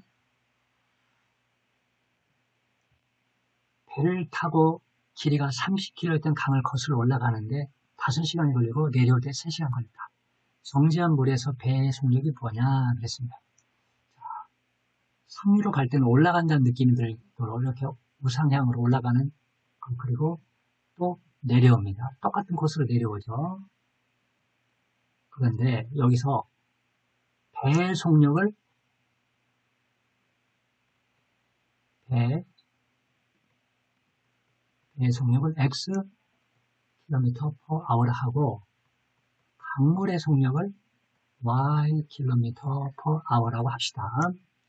그러면 강을 거슬러 올라갈 때는 강물이 배를 자꾸 밑으로 밀어내리기 때문에 배의 속력이 줄어들죠. 실제 배의 속력은 x-y km/h가 됩니다. 올라갈 때는. 내려올 때는 물이 배를 뒤에서 밀어줍니다. 그래서 배가 빨라지죠. 그래서 배의 속력, 실제 속력은 x 더하기 y km/h가 되죠. 근데 길이가 30km라고 했죠. 그 30km 적어줍니다. 여기도 적어줍니다. 근데 대부분의 선생님들이 한 번만 적습니다. 근데 두 번 적습니다. 선생님은. 왜? 각 나눠진 구간에서 3요소를 찾기 위해서 두 번 적습니다. 올라갈 때도 30km, 내려갈 때 30km. 그럼 올라갈 때 없는 게 뭡니까? 거리 있고 속력이죠. 없는 건 시간입니다. 시간은 거리 나누기 속력. 그래서 30 나누기 x 빼기 y hour. 단위 꼭 적어주세요. 그러면 거리 나누기 속력. 밑에도 내려올 때도 30 나누기 x 플러스 y hour. 자, 그러면 이제 3요소가 다 나왔죠. 시간, 거리, 속력. 시간, 거리, 속력 다 나왔습니다. 자, 그런데 문제를 보니까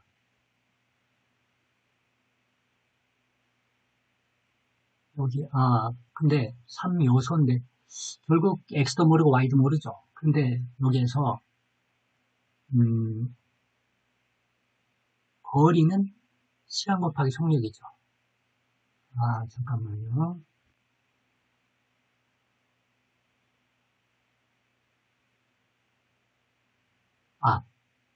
여기에서 올라가는데 5시간 걸렸다고 했죠. 그러니까 결국 이것이 5시간이라는 겁니다. 5hour. 내려올 때 3시간, 이것이 3시간이라는 거죠. 그러니까 식 두 개 나왔습니다. 그러니까 지금 세 가지가 다 적었는데 우리가 써준 문자로 볼 때는 x 빼기 y분의 30인데 5시간이라 알려줬죠. 잠깐 이렇게 합시다. 그러면은 올라갈 때 5시간이다 그랬죠? 5hour, 내려올 때는 3hour입니다. 근데 이거 보면은 거리는 속력 곱하기 시간이니까 5 곱하기 x 빼기 y는 30이다. 여기도 3 곱하기 x 플러스 y, 3 곱하기 x 플러스 y는 30이다. 12개가 나오죠. 문자 2개, 식 2개. 네, 여기가 문자가 2개다 보니까 이제 시간을 알려주고 있는 거죠. 그러니까 올라갈 때 거리도 알려줬고 시간도 알려줬습니다. 내려올 때도 거리 알려줬고 시간도 알려줬죠. 근데 모르는 건 배의 속력, 강물의 속력입니다. 그래서 올라갈 때는 속력이 x 빼기 y km per hour, 내려올 때는 x 플러스 y km per hour다. 이걸 이용해서 식 2개를 만든 거죠. 자, 그러면 여기 첫 번째 식을 5로 나누면 x 빼기 y는 6이 되고, 두 번째 식을 3으로 나누면 x 플러스 y는 10이죠. 좌변끼리 우변끼리 더하면 2x가 16이니까 x는 8. 더하면 10이니까 y는 2.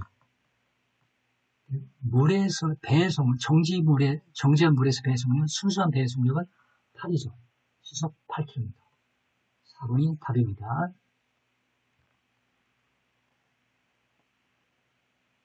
자, 그 다음에 철교를 건너거나 터널을 건너는 문제인데, 이 문제의 핵심은 뭡니까? 기차는 길죠. 어릴 때 노래에도 나오죠. 기차는 길어. 바나나는 길어. 기름은 기차. 그렇죠? 기차는 길기 때문에, 자, 터널이 있다고 합시다. 터널이 이렇게 있는데, 기차가, 기차 머리가 터널로 들어갔습니다. 그럼 이제 기차가 터널을 통과하기 시작한 거죠. 그래가지고 기차의 머리가 살짝 나오는 순간에 터널 통과가 끝난 게 아니죠. 머리는 나왔지만 이 뒷부분은 아직도 안 나왔죠. 그래서 머리가 일부분 들어가는 순간부터 터널 통과 시작이지만 이 머리가 아니고 꼬리가 완전히 나올 때까지 달려줘야 터널이 끝난 겁니다. 그러니까 터널의 머리 입장에서 볼 때는 여기서 여기까지 가야 됩니다. 근데 터널이 있으면 자기 몸의 길이만큼 더 가져야 되죠. 이만큼 자기 몸의 길이만큼 더 가져야 됩니다. 이게 핵심이죠. 그러니까 우리가 100m 달리기를 할 때 우리가 100m 달리면 되죠. 근데 우리 몸이 10m짜리 긴 몸이라고 합시다. 그래서 달리기가 다 끝나려면 100m 달리기가 끝나려면 꼬리도 다 지나가야 된다고 할 때 우리는 실제로 110m를 달려야 100m를 달린 거가 되는 거죠. 근데 이제 인간의 몸이 그렇게 긴 것이 아니기 때문에 일부분만 통과해도 도착한 걸로 보는 거죠. 근데 기차는 형태상 길기 때문에 꼬리까지 나와야 통과했다고 보는 것이 상식적인 겁니다. 그게 원칙은 아니죠. 그러니까 쇼트트랙의 경우에도 날만 들어오면은 꼬링 한 걸 보지 그 사람이 그 뒷다리까지 다 지나가야 통과한 걸로 보는 건 아니죠. 왜냐하면 인간이 스케이트를 탈 때 몸의 길이가 중요한 건 아니기 때문에 그렇게 정한 겁니다. 그런데 기차는 길기 때문에 뒤까지 통과해야 통과한 걸로 보는 겁니다. 그러면 그걸 누가 정했을까요? 정한 건 없습니다. 그냥 상식적으로 그렇게 생각하는 겁니다. 그러니까 문제에서 어디에서도 그렇게 한다는 원칙을 말하고 있지 않지만 우리가 상식적으로 그렇게 생각해야 됩니다. 자, 그러면은 이 문제는 기차의 속력을 문제로 놓으면 안 됩니다. 기차의 길이가 xm라고 해야 됩니다. 그러면 기차의 길이는 800m를 다리를 건너는데 23초 걸린다고 그랬죠. 그런데 기차가 자신의 길이가 xm니까 800m만 달려서는 안 된다고 그랬죠. 그래서 800 플러스 x 미터를 달려야 다리를 통과하는 것이 됩니다.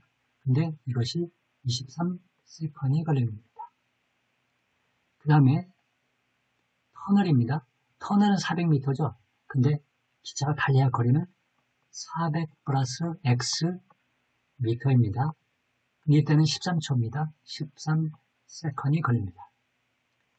자, 800m 다리를 건널 때는 800 플러스 X 미터를 달려야 되는데 23세컨이 걸렸고 400m 터널을 통과할 때는 400 플러스 X 미터를 달려야 하는데 13세컨이 걸렸죠.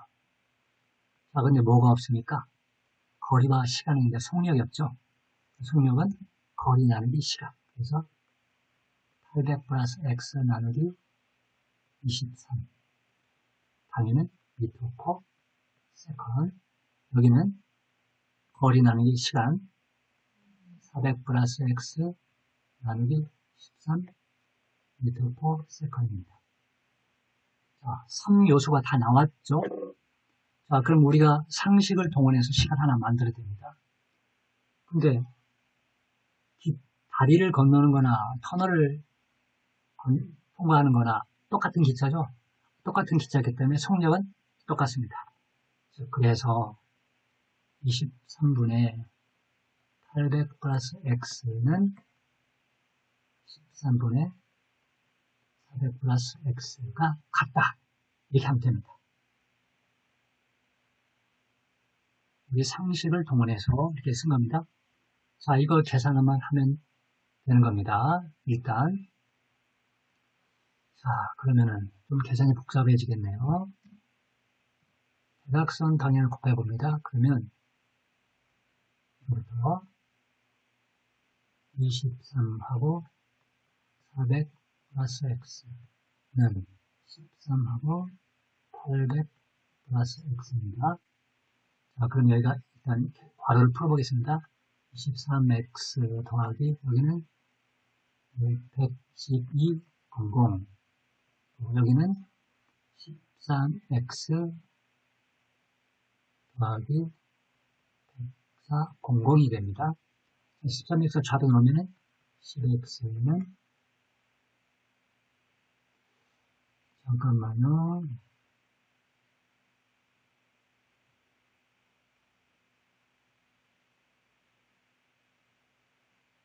13초 13초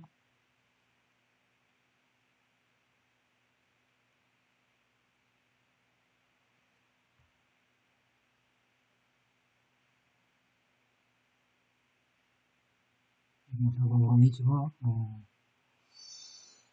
저 계산이 조금 이상합니다. 여기 선생님이 계산을 잘못했습니다. 9200입니다. 이렇게 하니까 10x 됐고, 이거 넘어가니까 1200입니다. x는 120이죠. x가 120이 나왔는데, 이게 단위가 뭡니까? 미터죠. 기차 길이가 나왔죠? 근데 여기서 물어보는 게 뭡니까? 속력이죠? 그럼 당황할 거 없습니다. 속력 구하면 됩니다. 속력이 뭡니까? 빨간색으로 써져 있는 이거나 이거죠. 근데 어디다 넣을까요? 여기다 넣어볼게요. x가 120이니까 13분의 400 플러스 120 이게 속력입니다. 그러면 13분의 520이죠. 그러니까 약분하면 40. 하면은 미터 퍼 세컨. 미터 퍼 세컨이죠. 초속 40m. 이게 답입니다. 그러니까 이 문제의 핵심은 뭐라고 그랬죠? 기차가 800m 다리를 건널 때 달려야 할 거리는 800 플러스 X다. 자기 자신의 몸 길이만큼 더 달려야 된다. 그걸 생각하면 되겠고, 첫 번째 상황과 두 번째 상황에서 기차는 똑같은 기차이기 때문에 어차피 속력은 똑같다. 그래서 식을 만들어내는 겁니다. 자, 이해됐죠? 자, 그 다음에 소금물 문제. 요즘 교과서엔 소금물 문제가 안 나온다는데, 안 나오는 이유가 뭡니까? 문제가 너무 어려워서. 학생들이 너무 어려워하니까 문제를 안 낸다고 합니다. 선생님 정말 놀라운 이야기인데 이까짓 게 뭐라고 이걸 몰라서 교육 과정에서 생략된다는 것 자체가 참 한심한데 여러분도 선생님이 푸는 방식만 정확하게 이해하면 쉽게 풀 수 있습니다. 비커를 그리되 비커를 능률적으로 그려야 됩니다. 쓸데없는 그림을 그릴 필요 없습니다. 자, 보시기 바랍니다. 8% 소금을 비커 8%, 그 다음에 5% 소금을 섞어 더하기, 섞으니까 더하기 5%, 농도를 위해 적습니다. 그랬더니 6%라고 했습니다. 6%, 300g, 300g도 선생님은 안 적습니다. 시간을 절약하기 위해서 소금을 문제에서 단위는 거의 100% g입니다. 킬로그램 나온 적이 없고 리터도 안 나옵니다. 밀리리터도 안 나오고 g도 안 적습니다. 그래서 8% 소금을 몇 그램 섞었는지 구하시오. 모르죠? X 그램. 그러면 5%는 몇 g이 될까요? 전체가 300인데 8%가 X니까 여기는 300 빼기 X죠. 자, 그 다음에 방정식에서는 좌변과 우변이 똑같으니까 좌변의 소금과 우변의 소금이 같다는 걸 이용합니다. 자, 근데 8%라고 했죠. 8%. 8%는 8%입니다. 100 중에서 8개, 즉 100분의 8이라는 뜻입니다. 그러니까 농도가 8%라는 것은 이 소금물 중에서 100분의 8은 소금이다 이런 뜻입니다. 그러면 X에 100분의 8 이게 적으면 되죠. 그런데 많은 선생님들 100분의 8X라고 적습니다. 이건 좋지 않습니다. 왜냐하면 우리가 이 책의 가격 할 때 가격이 마지막에 나오죠. 영어로는 the price of this book 이렇게 하죠. 우리하고 어순이 다릅니다. 그러니까 Xg의 소금물 중에 8%는 우리나라 말은 이렇게 하고 있으니까 우리는 이렇게 적어야 좋은 겁니다. 이걸 영어식으로 적을 필요 없지 않습니까? 그러니까 100분의 8이 먼저 나오면 안 됩니다. 자,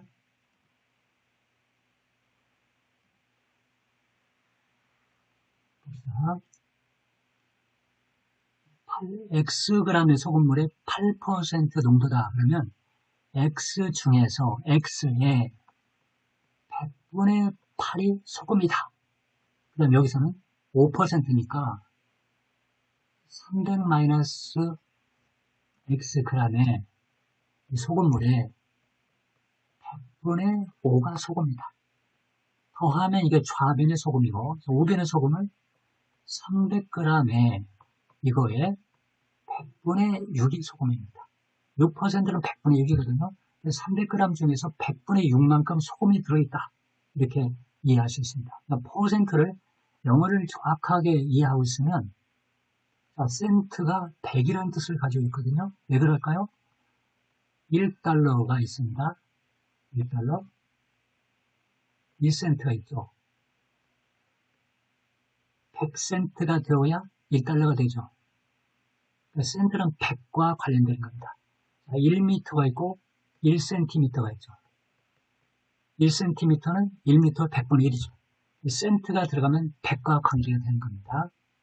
그래서 퍼센트다 그러면 100 중에서 8만큼 100분의 8 이런 뜻을 가지고 있습니다. 그러니까 이렇게 10을 쓰는 게 어렵지 않죠? 그러면 모두 100분의가 있기 때문에 양변에 100을 곱해줍니다. 8x 더하기 5 곱하기 300 빼기 x는 1800. 8x하고 마이너스 5x니까 3x죠. 1500이죠. 넘어가면 300만 남습니다. x는 100. 끝입니다. 이 답입니다. 비커 그리는데 쓸데없이 이런 거 하지 맙시다.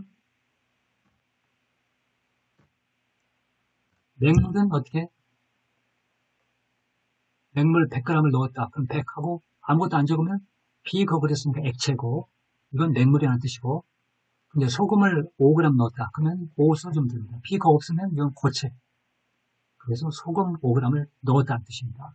100g 물을 증발시켰다 그러면 빼기. 100g 물을 넣었으면 더하기. B가 그랬으니까 액체인데 아무것도 안 적으면 물입니다. 0% 쓸 필요 없습니다. 시간이 없습니다. 쓸데없는 거 하지 마시기 바랍니다. 그 다음에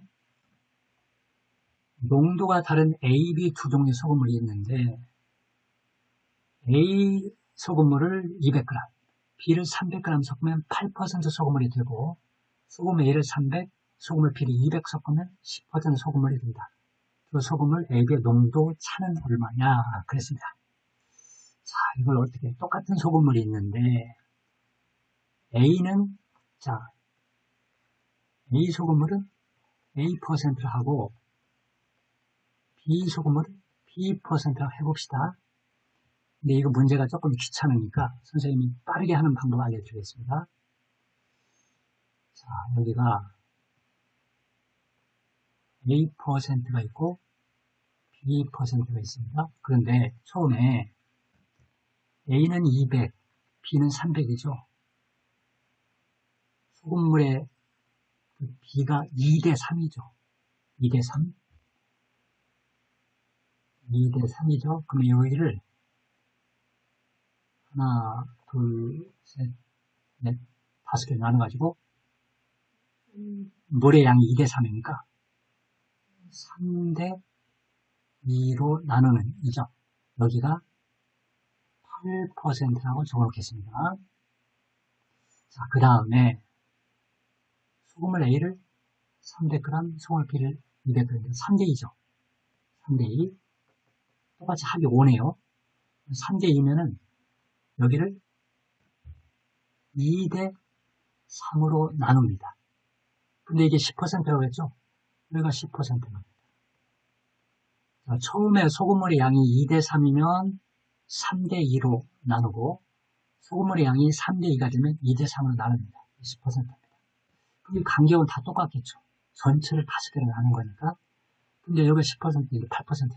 이 하나의 간격이 2%죠. 왼쪽으로 가는 게 2% 늘어났죠. 그럼 여기는 12%입니다. 여기는 14%. 여기는 6%. 여기는 4%입니다. 자, 그러면 두 소금의 농도 차이는 14%와 4%니까 농도 차이는 10%입니다. 끝났습니다. 이렇게 하면 됩니다. 이걸 여러분들한테 문자를 가지고 증명을 할 수 있는데 조금 어렵죠. 이것은 그 반비례 관계라고 할까요? 자, 이렇게 있습니다. 여기와 여기가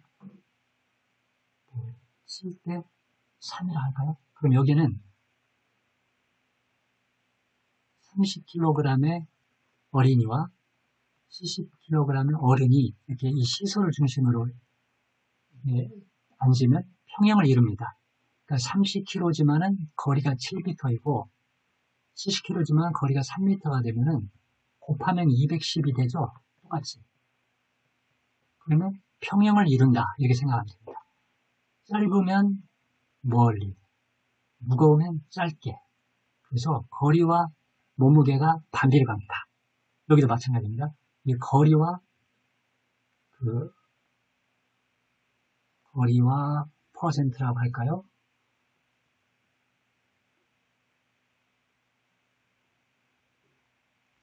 이게 반비례 관계라고 생각하면 됩니다. 근데 이걸 동식으로 풀 수도 있습니다. 한번 해보겠습니다. 시간 관계상 시간 적을 수도 있습니다. 자, 소금을 A는 A%라고 했죠. 그러면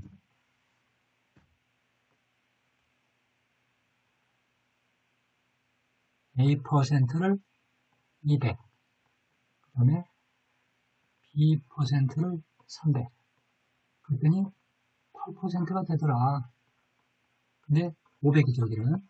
그 다음에 A%를 300, 그 다음에 B%를 200 섞었더니 10%가 되더라. 여기는 500. 그러면 여기 첫 번째 식의 좌변의 소금의 양과 우변의 소금의 양이 똑같다.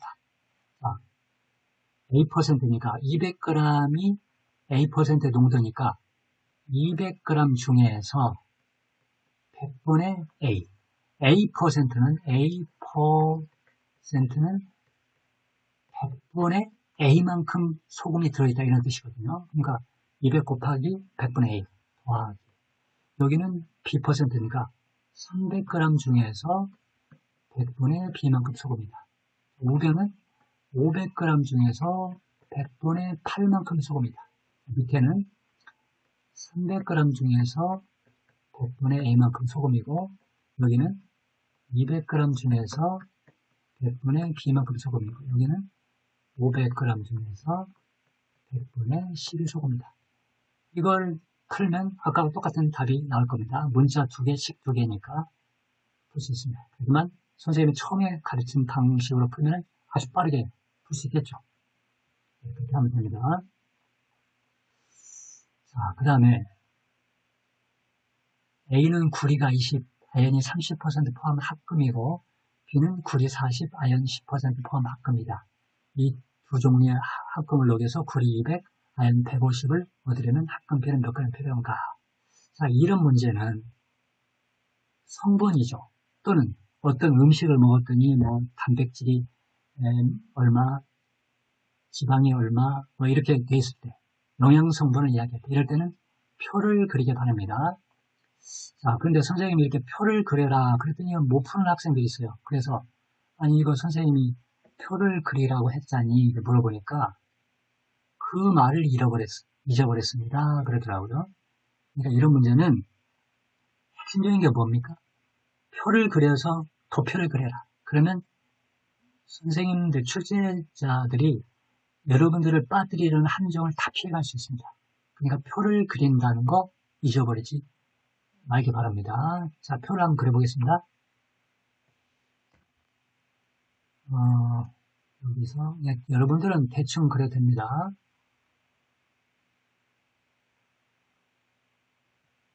A가 있고 B가 있는데 여기는 구리, 아연. 근데 A는 구리가 20%니까 100분의 20이라고 할까요? 어떻게 할까요? 10분의 1이라고 합시다. 쉬웁니까? 10분의 2.